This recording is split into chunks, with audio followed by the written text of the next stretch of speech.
Some people, especially those with a naturally devotional nature, will gravitate toward concentration that is centered in the region of the heart.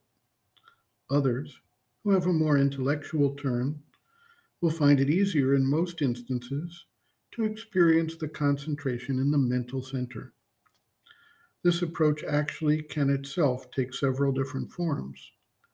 Classically, the seeker is instructed to concentrate on the area between the eyebrows, the Ajna chakra, also termed the third eye by many. This is a center of concentration and mental will.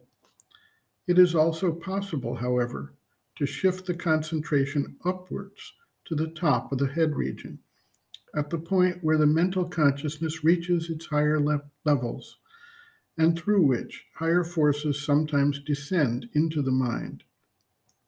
Many who have experienced what is called the mother's force while meditating at the Sri Aurobindo ashram have reported a pressure or a dripping of force of consciousness or a powerful descent through this higher mental center. The Isha Upanishad points out the face of truth is covered by a brilliant golden lid. It is possible for the seeker to experience what seems to be such a lid at the higher reaches of the mental level. At some point, when this lid is breached upwards, or through descent of the force downwards, it can open up the seeker to yet higher realms of mind, those in which intuition, illumination, etc., become active and overtake the plodding action of the mental center in its native state. Sri Aurobindo writes, quote, "That other way is the concentration in the head in the mental center. This, if it brings about the silence of the surface mind, opens up an inner, larger, deeper mind within which is more capable of receiving spiritual experience and spiritual knowledge. But once concentrated here, one must open the silent mental consciousness upward to all that is above mind. After a time, one feels the consciousness rising upward, and in the end, it rises beyond the lid which has so long kept it tied in the body, and finds a center above the head where it is liberated into the infinite.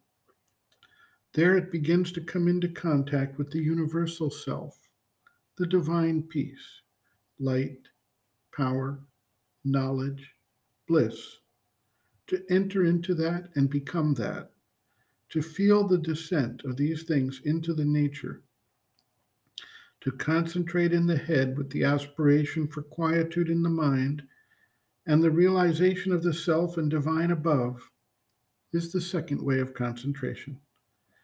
It is important, however, to remember that the concentration of the consciousness in the head is only a preparation for its rising to the center above.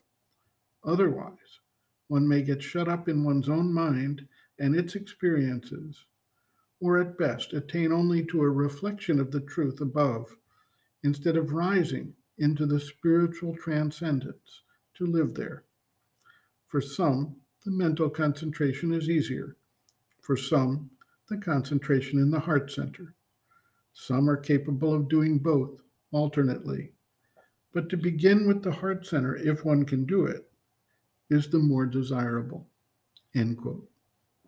Reference, Sri Aurobindo and the Mother, Living Within, The Yoga Approach to Psychological Health and Growth, Exercises for Growth and Mastery, Awakening the Inner Consciousness, pages 134 to 138.